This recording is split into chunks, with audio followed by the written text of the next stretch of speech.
Bom dia, a paz do Senhor a todos. Louvado seja o Senhor. Meus queridos irmãos, meus amigos, mais uma vez aqui,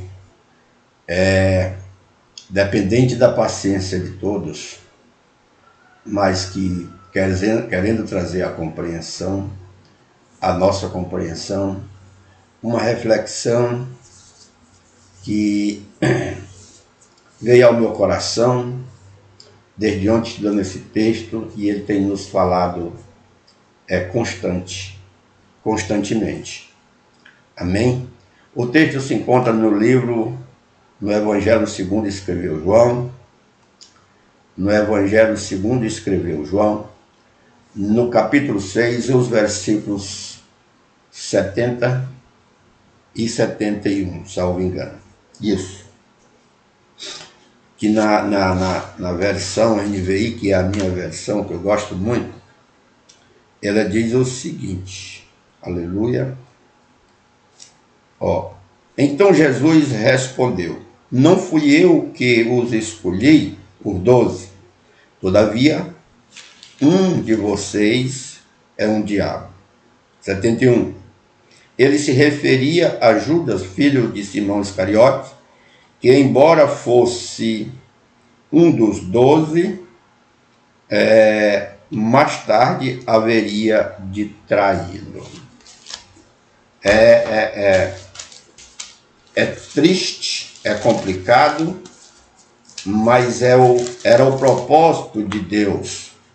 Eu sempre digo que nós devemos ter muito cuidado com nossas escolhas, porque o próprio Jesus diz assim: não foi eu quem os escolhi, os 12, no entanto, um de vocês é o diabo. O texto grego não diz é do diabo, ele diz é um diabo. Se é um diabo, significa que há vários diabos, amém? Isso é lógico. Aí veja bem, se o próprio Jesus escolheu os 12, e dentre eles haveria de haver um diabo, as nossas escolhas têm que ser muito cuidadosas também, porque o Senhor Jesus, diferentemente de nós, ele tinha o Espírito de Deus, o Espírito que tinha as 7 manifestações lógicas de conhecimento, de paz e por aí vai. E hoje habita o Espírito de Deus, ou seja, o Espírito de Deus habita no nosso espírito. Contudo, nem sempre nós estamos fazendo as escolhas segundo a perspectiva espiritual. Nós olhamos mais para as circunstâncias, nós olhamos mais para os prazeres, nós olhamos muito para a questão do agradar, aquilo que é confortável, ou seja, que é mais confortável a nós. Então, meus amados irmãos, o importante é que nós devemos, de todos os modos, entender que há uns objetivos de Deus a ser cumprido naquela oportunidade, na vida de Jesus, na sua inteireza, por assim dizer. Em todos os modos, a vontade de Deus, o propósito de Deus, a missão de Deus na vida de Jesus seria cumprida. Por isso, Deus estabeleceu os meios para que fosse cumprido. Embora fosse um propósito com fim dolorido para ele, consequentemente, para aqueles que o amavam, que o amam, olham para Jesus pelo seu sofrimento, mas é o seu sofrimento, é o cumprimento do seu propósito que nos fez chegar até aqui. Olha que coisa maravilhosa. Eu sempre digo que muitas bênçãos na vida de alguns não vai agradar a todos. Por quê? As bênçãos que por vezes podem abençoar A ou B, pode estar prejudicando B, a C ou D. Isso é um fato. E isso é tão visível também que Quando a bênção chega na sua vida, nem todo mundo se alegra com você. Nem todo mundo sorri com você. Passa a ser motivo de desconfiança o fato de a bênção ter chegado à sua vida e você ter alcançado a bênção que você tanto almejou. Amém? Portanto, o Senhor Jesus veio para abençoar todas as famílias da terra. O Senhor Jesus veio para salvar a humanidade, para resgatar aquilo que se havia perdido. No entanto, ele teve que se submeter ao crivo da vontade do Pai. Glória a Deus. Mas o que eu quero dizer é que os objetivos de Deus hão de ser cumpridos. De um modo ou de outro, serão cumpridos. E na nossa vida, tem objetivos a ser cumpridos. Eu coloco alguns pontos importantes e eu gostaria que os amados irmãos prestassem bem atenção. Que diz assim, ó, todos os propósitos de Deus se cumprirão. Todos os propósitos de Deus se cumprirão. Amém? Glória a Deus. Deus tem os seus propósitos a ser cumpridos segundo a sua vontade. Assim, ele prepara os meios para que se cumpram.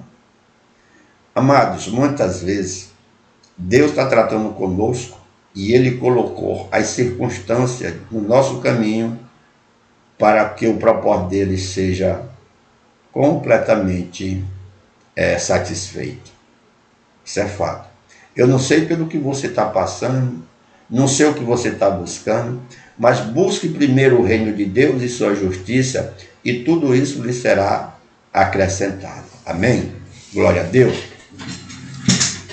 Licença, aí está aqui essa cadeira. Obrigado. Amém, meus irmãos. Então, glória a Deus. Continuando. Assim ele prepara os meios para que se cumpram. Deus já colocou os meios para que o propósito dele na sua e na minha vida se cumpram. Não se preocupe. Busquemos primeiro essa divina orientação. Essa divina administração do Espírito Santo de Deus. Aleluia. Judas andava com Jesus, comia com Jesus, dormiam debaixo do mesmo teto.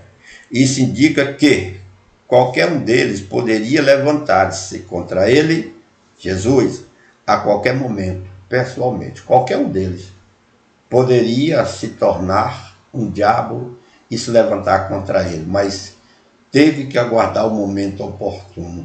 E aquele a quem estava reservado essa missão foi devidamente satisfeito, tá bem?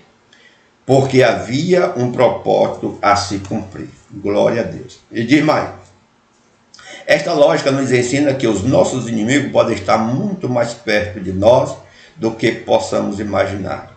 Isso pode significar que nós podemos ser nossos próprios inimigos. Às vezes a gente fica olhando só na nossa visão finita, só daqui para frente, só nos outros, só no que acontece à nossa volta. Mas a Bíblia diz que em nós há muitos inimigos que precisam ser expulsos dessa casa. Muitos. Orgulho, soberba e muitos outros. Segundo os estudiosos, são 17 inimigos que nós temos que expulsar dessa casa. Aleluia. Então, como eu disse, nossos inimigos podem estar muito mais perto do que possamos imaginar.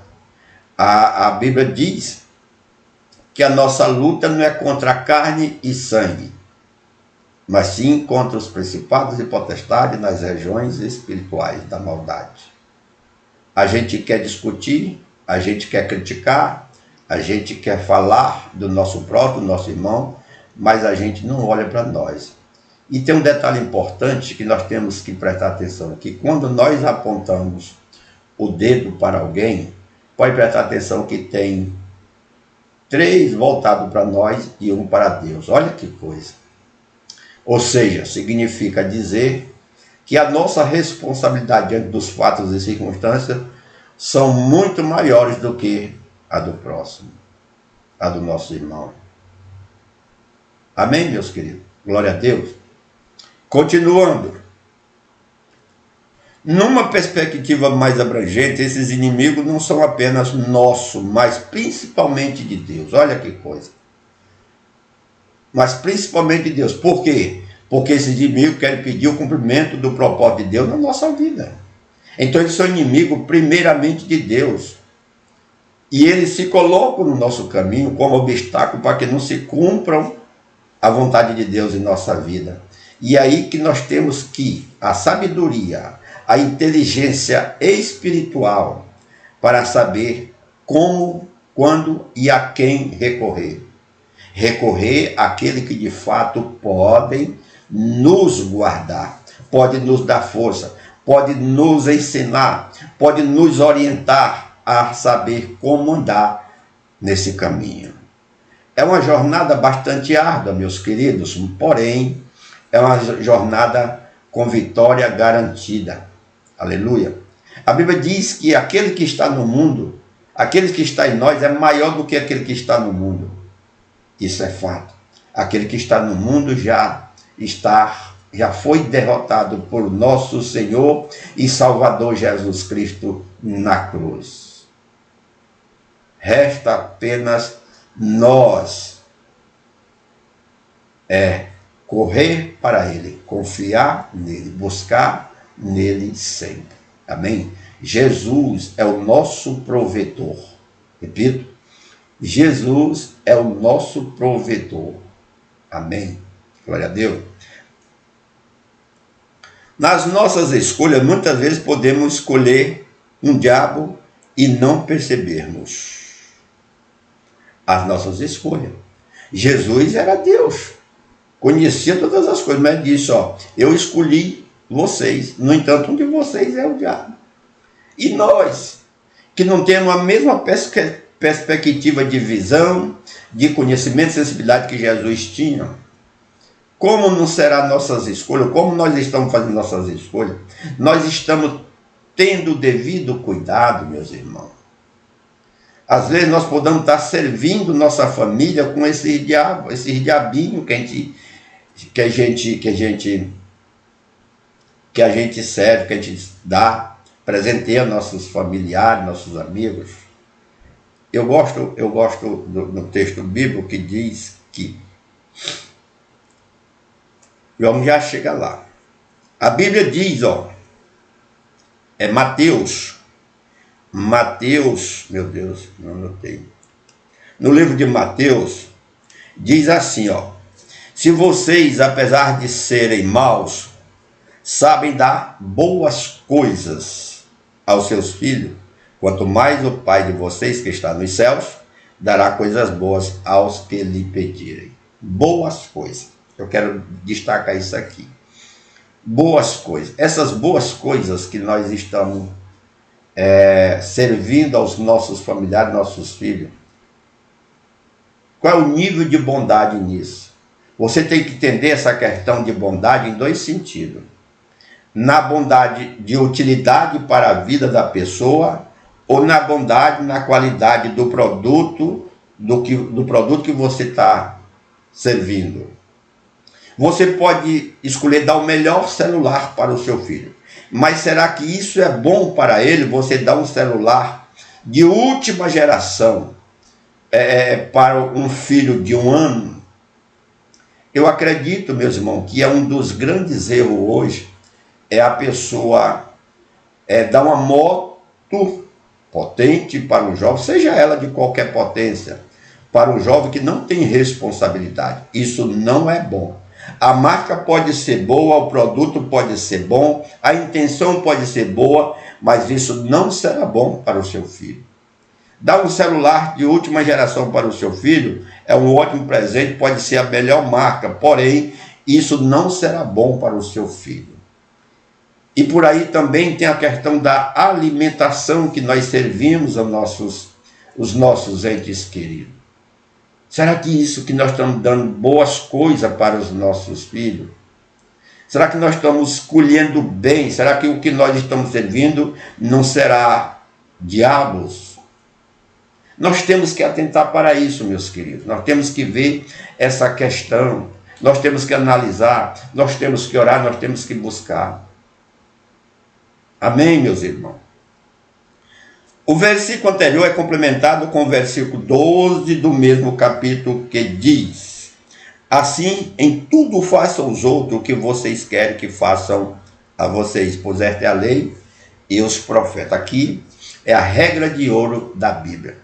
Se eu quero ser bem tratado, se eu quero receber boas coisas, entenda, essas boas coisas não significa na qualidade do que você serve, do que você dá, mas boa, que seja boa para utilidade na minha vida, que vai me ajudar, que vai ajudar o próximo irmão no seu crescimento espiritual, no seu fortalecimento espiritual, no seu conhecimento da graça e do Senhor Jesus. Nós temos que olhar esse detalhe. Não é a questão de ser o melhor de tudo, melhor de qualquer coisa, mas o melhor em utilidade na minha, na sua vida e na vida daqueles que está sendo abençoado. Amém, meus irmãos? Então eu gostaria de deixar essa reflexão. Atentem bem para o que você está dando para a sua família, como você está servindo ao próximo. Amém, glória a Deus. Guarde isso no seu coração, na sua vida. Mostre isso para seus familiares, em o nome de Jesus. Assim, nós encerramos essa reflexão para a glória de Jesus. Que sejam todos abençoados através dela. Amém? Glória a Deus. Fiquem na paz.